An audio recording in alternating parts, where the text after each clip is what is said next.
আল্লাহু আকবার ওয়ালিল্লাহিল হামদু বিসমিল্লাহির রাহমানির রাহিম।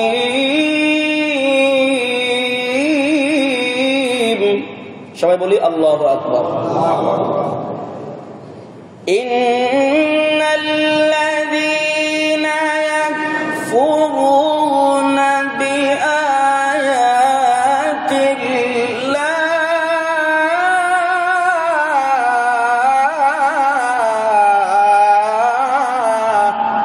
বলেন আল্লাহু আকবার। ওয়া ইয়াকতুলুনান নাবিয়্যিনা বিগাইরি হাক্ক ওয়া ইয়াকতুলুনা আল্লাযীনা ইয়া'মুরুনা বিল কিসতি মিনান নাস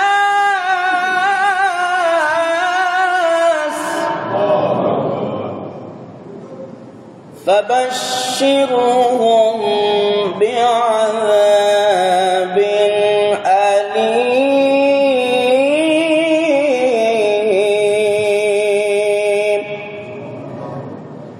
এরশাদ হচ্ছে কোরআনুল কারীমে আল্লাহ তাআলা বলছেন, নিশ্চয়ই যারা আল্লাহ তাআলার আয়াত সমূহকে অস্বীকার করেছে এবং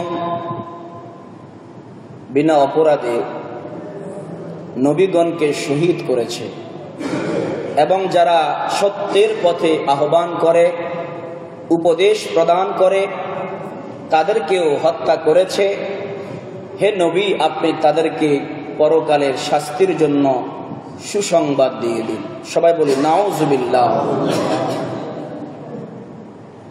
আপনারা একটু আমার দিকে লক্ষ্য রাখবেন,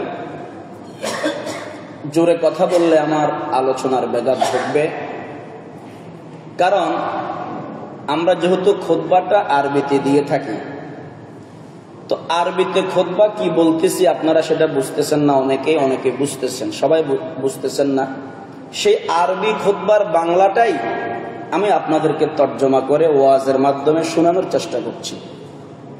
এজন্য মেহেরবানি করে আপনারা কেউ কথা বলবেন না। আমি আপনাদের সন্তানের মতো জোরহাত করে আমি আপনাদের কাছে বিনীত অনুরোধ করছি, যদি অমনোযোগী হয়ে যান সেটা আপনাদের লস হবে। যা হোক, আল্লাহ পাক আমাদেরকে মনোযোগ সহকারে কোরআনের আলোচনা শোনার তৌফিক দান করুক। সবাই বলে আমিন। সম্মানিত মুরব্বিয়ানে কেরাম, সূরা আলে ইমরানের 21 নম্বর আয়াত 22 নম্বর আয়াতে আল্লাহ বলেছেন, ইন্নাল্লাযীনা ইয়াকফুরুনা বিআয়াতিল্লাহ, নিশ্চয় যারা আল্লাহর আয়াতকে অস্বীকার করেছে, ওয়া ইয়াকতুলুনান নাবিয়্যিনা বিগাইরি হক, অন্যায়ভাবে যারা নবীদেরকে শহীদ করে দিয়েছে, ওয়া ইয়াকতুলুনাল্লাযীনা ইয়া'মুরুনা বিল কিসতি মিনান নাস, এবং যারা সত্যের পথে মানুষকে দাওয়াত দেয় তাদেরকেও তারা হত্যা করেছে। ফাবাশশিরহুম বিআযাবিন আলীম, হে হাবিব আপনি তাদেরকে পরকালের শাস্তির সুসংবাদ দিন। নাউজুবিল্লাহ। আপনারা বলুন, শাস্তির সংবাদ এটা কি দুঃসংবাদ নাকি সুসংবাদ? কি সংবাদ? দুঃসংবাদ। কিন্তু আল্লাহ তাআলা এখানে ফাবাশশিরহুম বলেছেন, এদেরকে পরকালের শাস্তির সুসংবাদ দিন। শাস্তি তো কোনোদিন সুসংবাদ হতে পারে না, তো আল্লাহ তাআলা ফাবাশশির কেন বলেছেন? এজন্যই বলেছেন আল্লাহ তাআলা কাফির দিগকে তিরস্কার করেছেন। বাচ্চা যখন দুষ্টামি করে ঘরের মধ্যে, তখন মা তিরস্কার করে সন্তানকে বলে যে দুষ্টামি যত পারো করো, আজকে তোমার বাবা আসলে মজা দেখাবে, আজকে তোমার আব্বা আসলে কি দেখাবে? মজা দেখাবে, মানে মারবে। এখন বাবা ছেলেকে মারবে, এটা কি শাস্তি না মজা? কথা বলেন, কি হবে? শাস্তি দিবে, তাকে মারবে। তো মা এটা সন্তানকে কেন বলেছে? আজকে তোমার বাবা আসলে মজা দেখাবে, মানে আজকে মজা মানে চকলেট দিবে যে না, ললিপপ দিবে না, তাকে মারবে। এটা তিরস্কার করে মা সন্তানকে বলেছে। তো আল্লাহ তাআলা কোরআনুল কারীমের মধ্যে কাফিরদেরকে তিরস্কার করে আল্লাহ বলেছেন ফাবাশশিরহুম বিআযাবিন আলীম, তোমাদের জন্য আখিরাতে শাস্তির ব্যবস্থা আছে, এটা তোমাদের জন্য সুসংবাদ। অথচ এটা কাফিরদের জন্য কোনোদিনও সুসংবাদ হতে পারে না, এটা হচ্ছে কাফিরদের জন্য দুঃসংবাদ। এর পরের আয়াতে আল্লাহ বলছেন উলাইকাল্লাযীনা হাবিতাত আমালুহুম ফিদ দুনিয়া ওয়াল আখিরাহ, ওই সমস্ত কাফের যারা নবীদেরকে হত্যা করেছে, আল্লাহর পথে যারা দাওয়াত দেয়, তাদেরকে যারা হত্যা করেছে, আমালুহুম, তারা দুনিয়ার জমিনে যা অর্জন করেছে, ফিদ দুনিয়া ওয়াল আখিরাহ, দুনিয়া এবং আখিরাতে তাদের অর্জিত কোনো সম্পদ তাদের কাজে আসবে না। ওয়া মা লাহুম মিন নাসিরিন, এবং তাদেরকে দুনিয়া আখিরাতে সাহায্য করার মতো কেউ থাকবে না। নাউজুবিল্লাহ বলেন।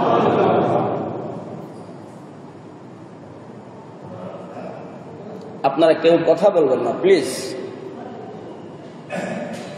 দেখুন, এই আয়াতের সরল অনুবাদটা আমি আপনাদেরকে শুনিয়ে দিচ্ছি। উলাইকাল্লাযীনা হাবিতাত আমালুহুম, কাফেররা যারা দুনিয়া যা অর্জন করেছে, ফিদ দুনিয়া ওয়াল আখিরাহ, দুনিয়াতে এবং আখিরাতে কোনো কাজে আসবে না। আপনি দেখুন, পৃথিবীতে বর্তমান সময়ে the world's billionaires, পৃথিবীর শ্রেষ্ঠ ধনী যারা, তাদের সব ইহুদি খ্রিস্টান। সবগুলা কি? ইহুদি খ্রিস্টান। Elon Musk, Zuckerberg, Bill Gates, এইভাবে যত আছে পৃথিবীর শ্রেষ্ঠ ধনী, দ্য ওয়ার্ল্ডস বিলিয়নিয়ার্স যাদেরকে বলা হয়, এরা সব ইহুদি। কিন্তু ইলন মাস্কের বর্তমান সম্পদ 270 বিলিয়ন মার্কিন ডলার। ইলন মাস্ক পৃথিবীর এই সময়ে সবচেয়ে বেশি ধনী। কিন্তু আপনার 195টি রাষ্ট্র মিলে জাতিসংঘ, নিউ ইয়র্কে অবস্থিত, সেই জাতিসংঘের ভবনটি পর্যন্ত তার নিজস্ব জায়গার মধ্যে। এত টাকা, এত পয়সা থাকার পরেও সারা পৃথিবীতে কোথাও একটা ইহুদি রাষ্ট্র কিংবা খ্রিস্টান রাষ্ট্র আপনি দেখাতে পারবেন না। আলহামদুলিল্লাহ বলেন। কোথাও নেই। হ্যাঁ, আপনি বলতে পারেন যে ইসরায়েল খ্রিস্টান রাষ্ট্র, ইহুদি রাষ্ট্র না, ইসরায়েলের নিজস্ব কোনো জায়গাই নেই। এবং ইসরায়েল 54 লক্ষ নাগরিক নিয়ে 1948 সালে সে নিজস্ব আপনার একটা রাষ্ট্র গঠন করেছে। কিন্তু ইতিহাস সাক্ষী আছে, এই ইসরায়েল জবরদখল করেছে, ফিলিস্তিনের ভূখণ্ডকে জবরদখল করে ইহুদি খ্রিস্টান রাষ্ট্র ঘোষণা করেছে।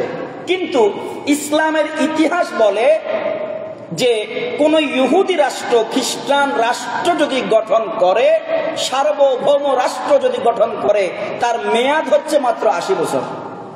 তার মেয়াদ কয় বছর? 80 বছর। দেখেন, আপনি একটু লক্ষ্য করুন ইতিহাসের দিকে।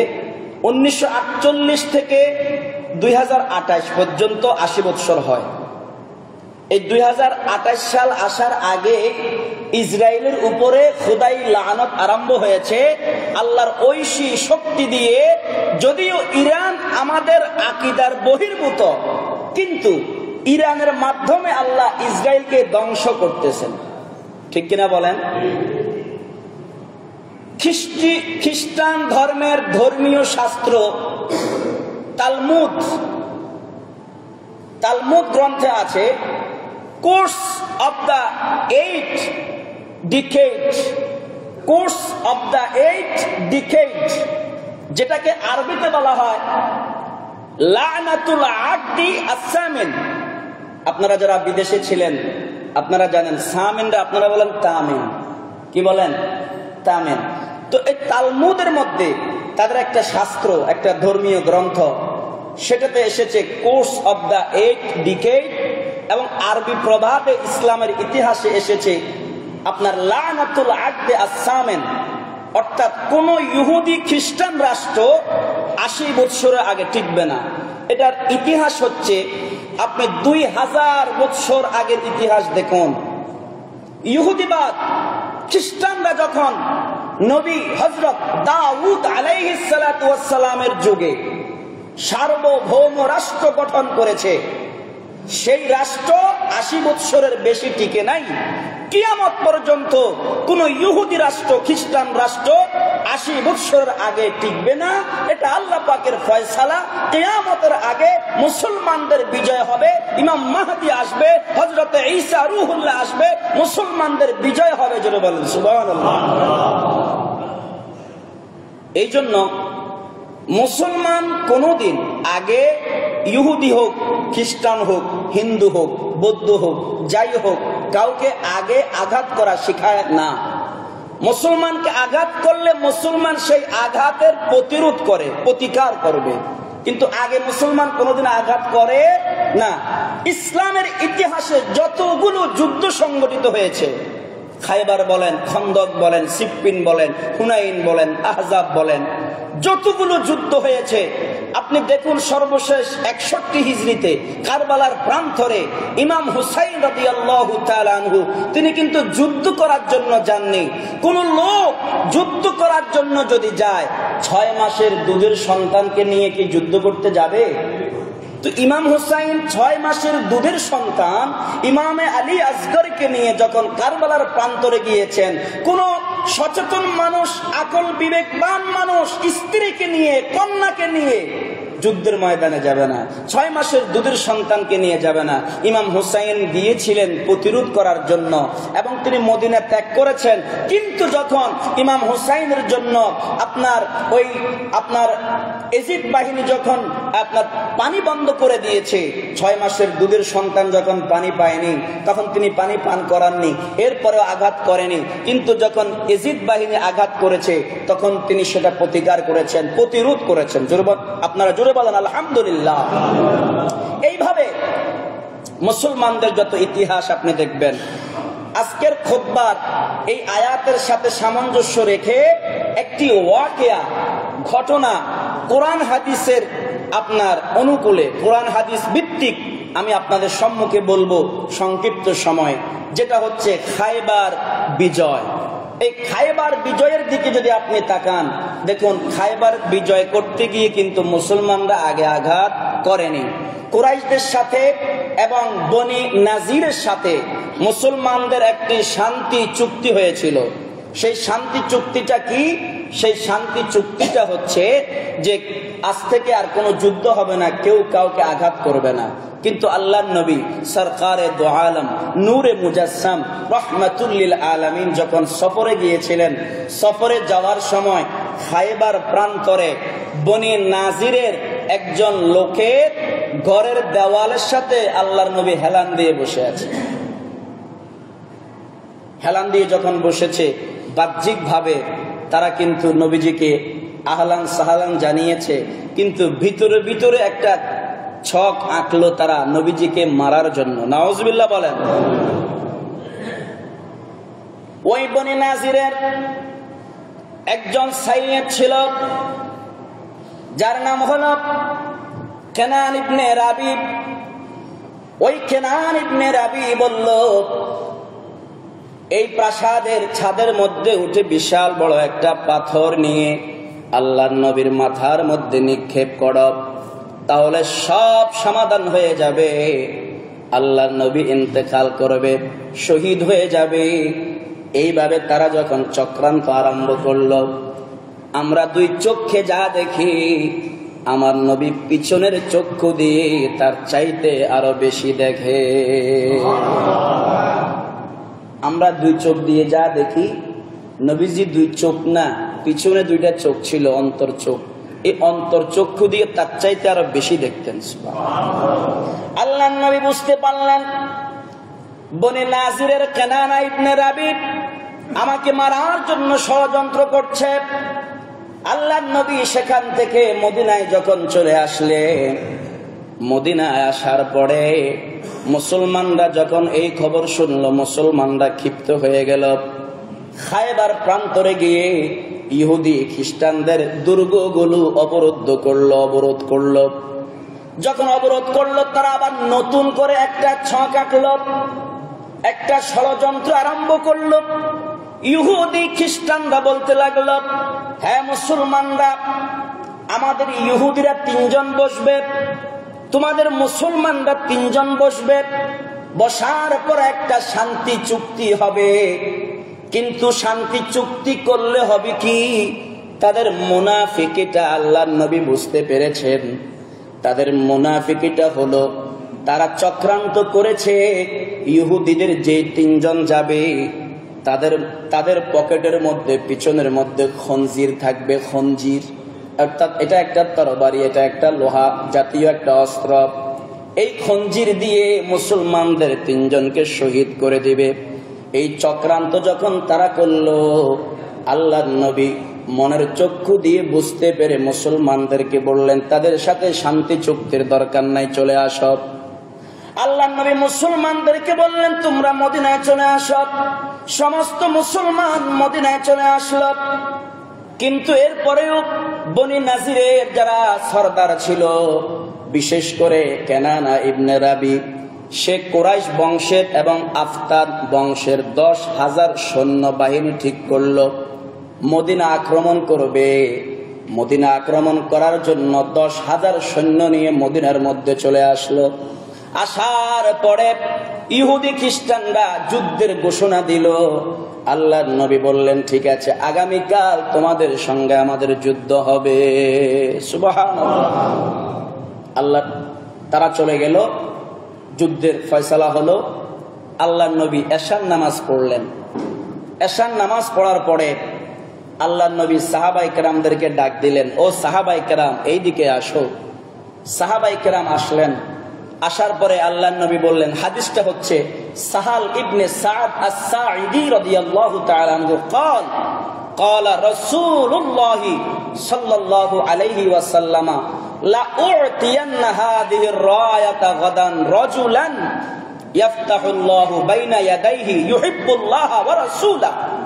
আল্লাহর নবী বললেন, তোমরা আগামীকাল সকালবেলা ফজরের পরে আসবে, আমি একটা তরবারি দিব, একটা ঢাল দিব, যার হাতে আমি ঢাল দিব তার হাতে খায়বার বিজয় হবে। সুবহানাল্লাহ বলেন। পরের দিন সকালবেলা ফজরের নামাজ আদায় হলো। সমস্ত সাহাবায়ে কিরাম আল্লাহর নবীর সামনে হাজির হলো। লাব্বাইকা ওয়া সাআদাইকা ইয়া রাসূলুল্লাহ, হুজুর আমরা উপস্থিত হয়েছি। হযরত আবু বকর বলছেন, মনে হয় ঢালটা আমাকে দিবেন। হযরত ওমর বলছেন, মনে হয় ঢালটা আমাকে দিবে। হযরত ওসমান গনি বলছে, মনে হয় ঢালটা আমাকে দিবে। হযরত জুবাইর, হযরত তালহা, ওনারা মনে করেছেন ঢালটা ওনাদের হাতে দিবে। কিন্তু হঠাৎ করে আল্লাহর নবী সাহাবায়ে কেরামদেরকে উদ্দেশ্য করে বললেন, আইনা আলী ইবনু আবি তালিব, হে সাহাবীরা, আমার আলী কোথায়? সুবহানাল্লাহ বলেন।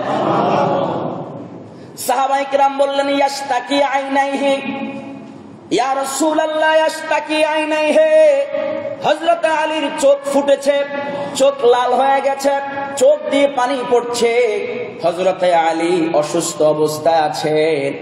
আল্লাহর নবী বললেন, ফাআরসিলু ইলাইহি, হযরত আলীকে ডেকে আমার কাছে নিয়ে আসো। সুবহানাল্লাহ।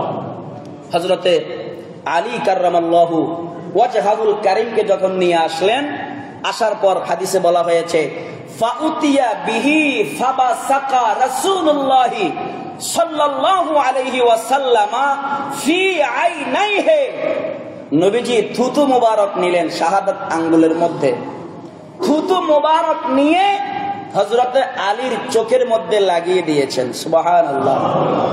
ফাবাসাকা রাসূলুল্লাহ সাল্লাল্লাহু আলাইহি ওয়াসাল্লাম ফি আইনাইহি, তাহার চোখের মধ্যে যখন নবীজি থুতু মুবারক লাগিয়ে দিয়েছেন, দাআ ফাবারা। হযরত আলী বলছে খোদা কি কসম, ওয়াল্লাহি আল্লাহর শপথ করে বলছি, নবীজির থুথু মোবারক দেওয়ার সাথে সাথে আমার কাছে মনে হয়েছে জীবনে কোনোদিন আমার চোখের রোগ হয়নি। সুবহানাল্লাহ, এত সুস্থতা অনুভব করছিলাম আমি। হযরত আলীকে দেখে আল্লাহর রাসূল তাবাসসুম মুচকি হেসে দিলেন আর ঢাল মোবারক দিলেন, নাও আলী এই তরবারি নাও, জুলফিকার নাও, খায়বার বিজয় করতে হবে। সুবহানাল্লাহ। হযরত আলী খায়বার প্রান্তরে চলে গেলেন। জিহাদ করতে করতে করতে করতে হঠাৎ তৃষ্ণার্ত হয়ে গেলেন। মরুভূমির মধ্যে কোথাও পানি নাই, পানি কোথায় পাবে? হযরত আলী তরবারের পিঠ দিয়ে খায়বার প্রান্তরে আল্লাহু আকবার বলে যখন আঘাত করেছে, ইসমাইল নবীর পায়ের আঘাতে যেইভাবে জমজম পানি বের হয়েছে, হযরত আলীর তরবারির আঘাতে আল্লাহর কুদরতে সেখান থেকে পানি বের হওয়া আরম্ভ হয়েছে। এখনো আছে, আমার তো যাওয়ার নসিব হয় নাই, আপনারা যারা গিয়েছেন ঘুরেছেন দেখেছেন হয়তোবা, খায়বার প্রান্তরে এখনো সেই কূপ, সেই পানির ফোয়ারা এখনো আছে। এই পানির ফোয়ারাটি, আপনার ফোয়ারাটি হযরত আলীর তরবারির আঘাতে হয়েছে। সুবহানাল্লাহ। একটু পানি পান করলেন, নারায়ে তাকবীর, আল্লাহু আকবার, নারায়ে রিসালাত, ইয়া রাসূলুল্লাহ স্লোগান দিয়ে হযরত আলী যুদ্ধের ময়দানে নেমে গেলেন। হঠাৎ করে হযরত আলীর হাত থেকে ঢাল পড়ে গেল। ডাল খুঁজতে খুঁজতে খুঁজতে খুঁজতে ওই কাফেররা কেনানা ইবনে রবি হযরত আলীকে আঘাত করতে এসেছিল। হযরত আলী পিছনের দিকে ফিরে দেখে একটা বিরান বাড়ি দেখা যায়, মানব শূন্য এলাকা, একটা বিশাল বড় বাড়ি। ওই বাড়ির মধ্যে একটা লোহার গেট ছিল। ওই লোহার গেটটা ডান হাত দিয়ে আল্লাহু আকবার করে, আল্লাহু আকবার বলে ভেঙ্গে হাতের মধ্যে নিয়ে যুদ্ধ আরম্ভ করে দিয়েছে। একটা বিশাল বড় বাড়ির গেট কয়জন লাগবে ভাঙতে? আমরা এখানে যারা আছি সবাই মিলে চেষ্টা করলে লোহার এটা এত বড় গেট, আমাদের সভাপতি মহোদয় ওনার বিশাল বড় বাড়ি, ওনার যে বাড়ির গেট এটা যদি আমরা ভাঙতে চেষ্টা করি পারবো? বা আপনাদের যাদের বিল্ডিং আছে, বড় বড় বাড়ি আছে, আপনাদের এই দরজা আপনি একটু ট্রাই করে দেখেন, আজকে জুমার পরে গিয়ে আপনার লড়াই দেখেন পারেন কিনা। কিন্তু হযরত আলী নিজে একা আল্লাহু আকবার বলে ওই আপনার বিরান বাড়ির বিশাল এক গেট সেটা ভেঙ্গে হাতে নিয়ে ডাল হিসাবে ব্যবহার করে খায়বার প্রান্ত বিজয় ছিনিয়ে এনেছে। জোরে বলেন সুবহানাল্লাহ। এটার নাম মুসলমান। আজকে আমাদের সেই ঈমান চেতনা নেই। কিতাবে এসেছে হযরত আলী কাররামাল্লাহু ওয়াজহুল কারীম ওই ঢাল নিয়ে বাড়ির গেট ভেঙ্গে যুদ্ধ করার পরে মুসলমানরা যখন বিজয় লাভ করলো, হযরত আলীর হাত থেকে ঢালটা ওই গেটটা পড়ে গেল।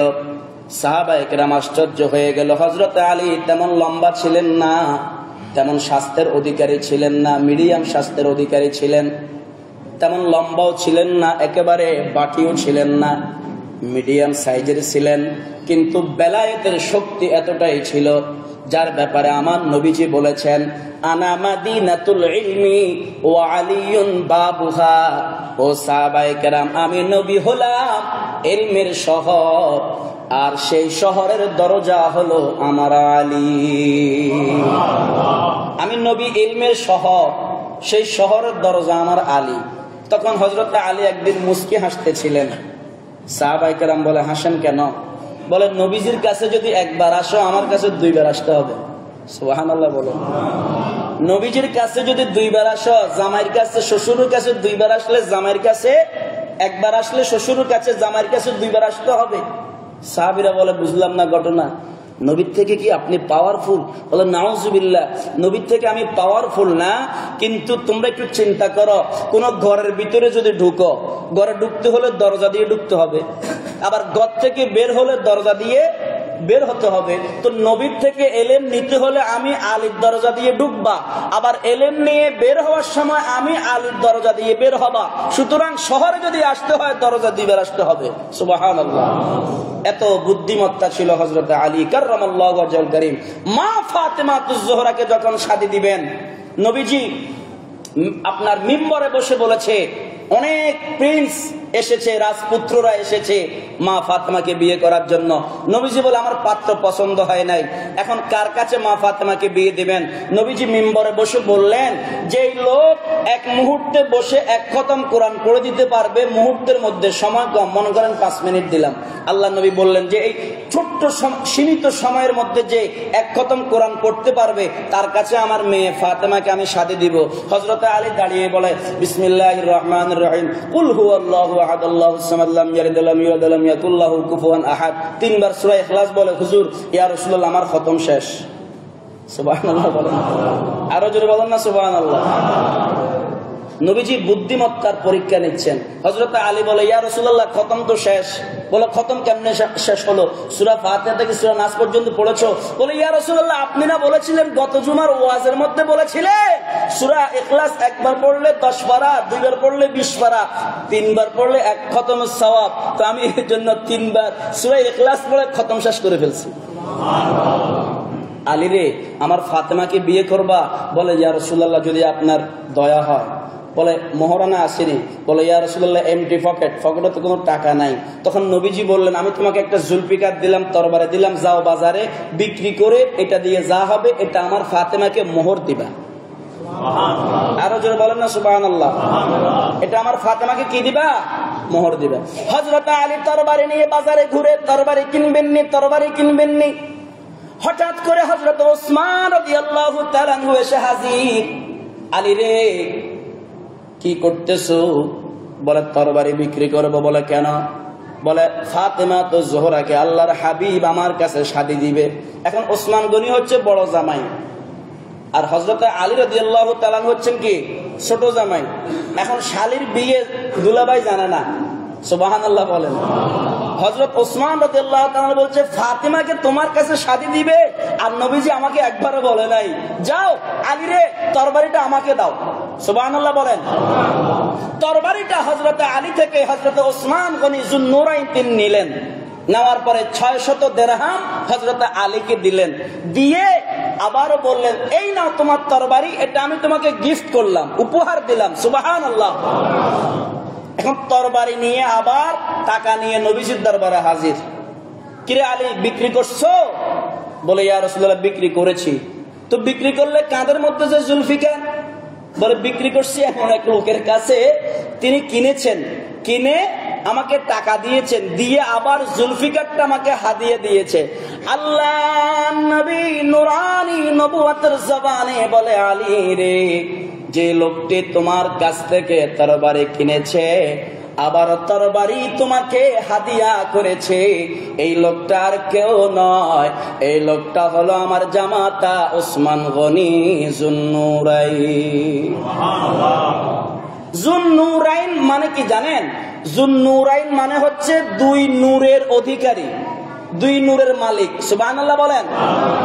এখন 2 নূরের মালিক মানে নবীজির 2 জন কন্যাকে হযরত ওসমান গনি যুন্নুরাইন শাদী করেছেন। সুবহানাল্লাহ। নবীজি বলছে, আমার যদি মেয়ে আরেকটা থাকতো, এটাকেও আমি ওসমানের কাছে দিতাম। এখন এখানে ছোট্ট একটা মাসআলা বলি। ওসমান গনি যুন্নুরাইন 2 নূরের মালিক, তার মানে নবীজির 2 জন কন্যাকে বিয়ে করার কারণে হযরত ওসমান গনি যুন্নুরাইন বলা হয়, 2 নূরের মালিক। এখন নবীজির কন্যারা যদি নূর হয়, নবীজি কি মাটি? কথা বলে না। ওনার কন্যারা হচ্ছে নূর, তাই তো? নবীজি বললেন যুন্নুরাইন, 2 নূরের মালিক। এখন মেয়েরা নূর, মেয়েদের বাবা মাটি। বলেন না, নবী মেয়েদের বাবা মাটি? যদি মেয়েদের বাবাকে আমাদের নবীকে মাটি বলে, ঈমান থাকবে? হাসবি রাব্বি জাল্লাল্লাহ মা ফি কলবি গায়রুল্লাহ। এরপরে কি?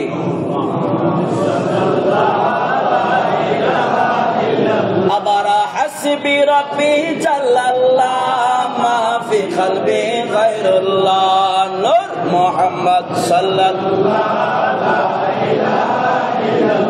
এই যে আমরা বললাম হাসবি রাব্বি জাল্লাল্লাহ মা ফি কলবি গায়রুল্লাহ মাটি মুহাম্মদ সাল্লাল্লাহ কথা বলে না কি বলছি আবার দোকানে গিয়ে বিকালে বইলেন বাইতুল ইকরাম মসজিদের হুজুরে গান গাইছে বান্ডারি গাইছে হাসবি রাব্বি জাল্লাল্লাহ এটা কি গান না শান কথা কয় না গান না শান আল্লাহ আমাদেরকে বুঝার তৌফিক দান করে বলেন আমিন সাহাবায়ে কেরাম ওই ঢাল মোবারকটা 40 জন সাহাবী মিলে বলে আলীর একটু চেষ্টা করে দেখি চেষ্টা করতে তো অসুবিধা নাই 40 জন সাহাবী মিলে ওই ঢাল মোবারকটা উঠানোর জন্য চেষ্টা করতেছে কোনো খবর নাই ডাল ডালের জায়গায় কিছুদিন পর রমজান মাস চলে আসছে মসজিদে ইফতার পাঠান না আপনারা পাঠান কি না তো এই আহলুস সুফফাদের সাহাবায়ে কেরামের জন্য মুসল্লিদের জন্য তখনও ইফতার পাঠাইতো ইফতার পাঠাইছে কি 3টা রুটি 1 গ্লাস দুধ এখন এত সাহাবী খাবে কেমনে কয়জনা খাবে আল্লাহর নবী ওই দুধের পাত্রে থু করে একটু থুতু মুবারক নিক্ষেপ করলেন সুবহানাল্লাহ 10,000 সাহাবী 1 গ্লাস দুধ 3টা রুটি তৃপ্তি সহকারে খেয়েছে সুবহানাল্লাহ নবী মরনে কি বাদ মিट्टी के साथ मिल गई নবী আমার মতো তোমার মতো ভাইয়ের মতো নেতার মতো নবী থুতু দিয়ে 1 গ্লাস দুধ 10,000 সাহাবী খেয়েছে আপনি 1 লাখ 1.5 লাখ টাকা দিয়ে গরু কিনেছেন হুজুরের কাছে আনছেন বাটি ভরে গোশত হুজুর একটু ফাতিহা দেন এখন আমি ফাতিহা দেওয়ার পরে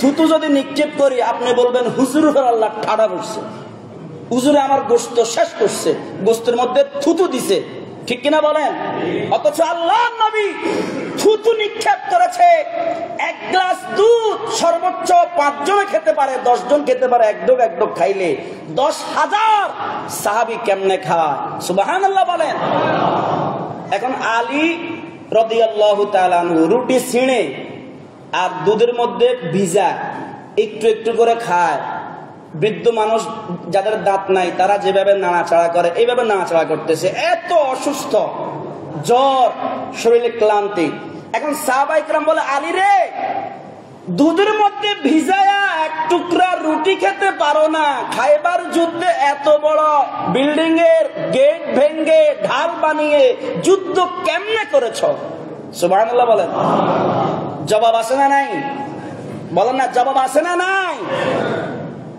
হযরত আলী বলেন হ্যাঁ সাহাবায়ে কেরাম রে খাইবার প্রান্তরে আমি যুদ্ধ করি নাই আমি যতবার নারায়ে তাকবীর আল্লাহু আকবার নারায়ে রিসালাত বলেছি আমি আলী দেখতে পাচ্ছি আমার জুলফিকারটা আল্লাহর নবীর নূরানি হাত দিয়ে তিনি উপরের দিকে তুলতেছে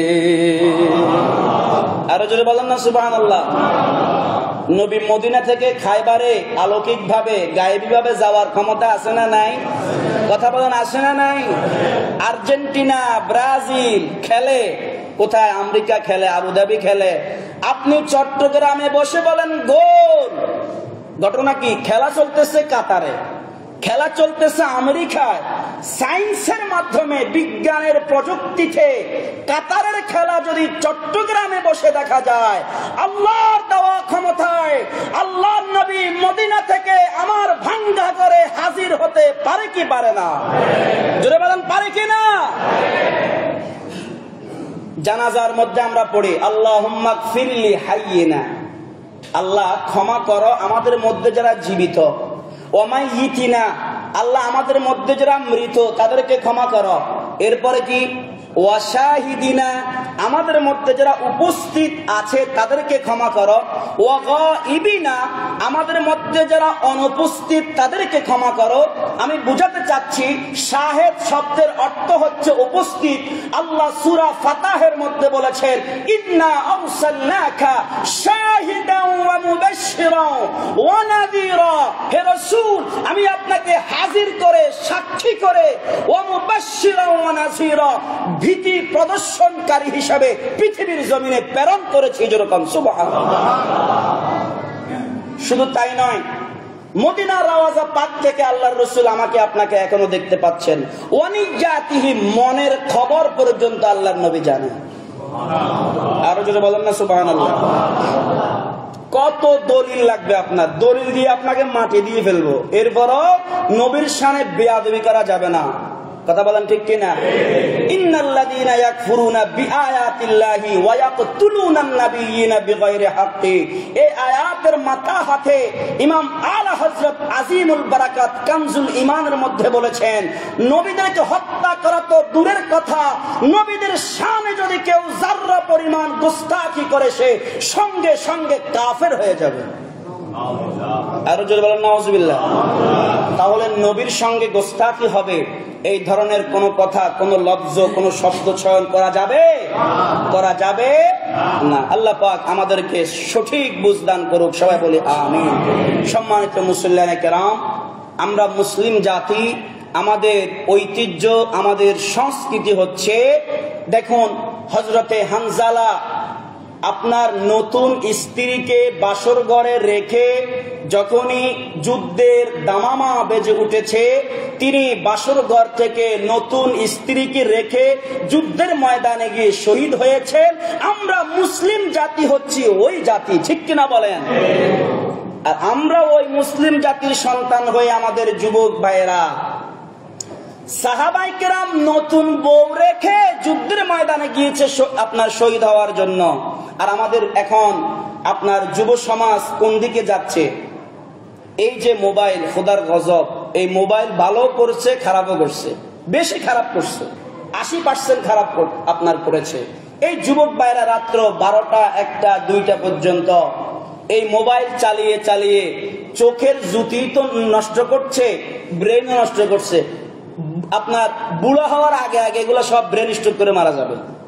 আপনার চিকিৎসা বিজ্ঞান, সায়েন্স বলছে, যারা বেশি রাত্রি যাপন করে, মোবাইল চালায় এবং অশ্লীল দৃশ্য দেখে, এদের চোখের পাওয়ার কমে যায়, ব্রেন স্ট্রোক করবে, হার্ট স্ট্রোক করার সম্ভাবনা থাকে। আমরা তো ভাই ওই মুসলমান, নারীর পাগল না, বাড়ির পাগল না, আমরা দুনিয়ার পাগল না, আমরা হতে হবে আল্লাহ ও রাসূলের পাগল। কথা বলেন ঠিক কিনা? এই দুনিয়া মুসলমানদের জন্য জেলখানা। একটা হাদিস বলি, শেষ আলোচনা, 1 মিনিট। আল্লাহ রাসূল বলেছেন, আদ দুনিয়া ও সিজনুল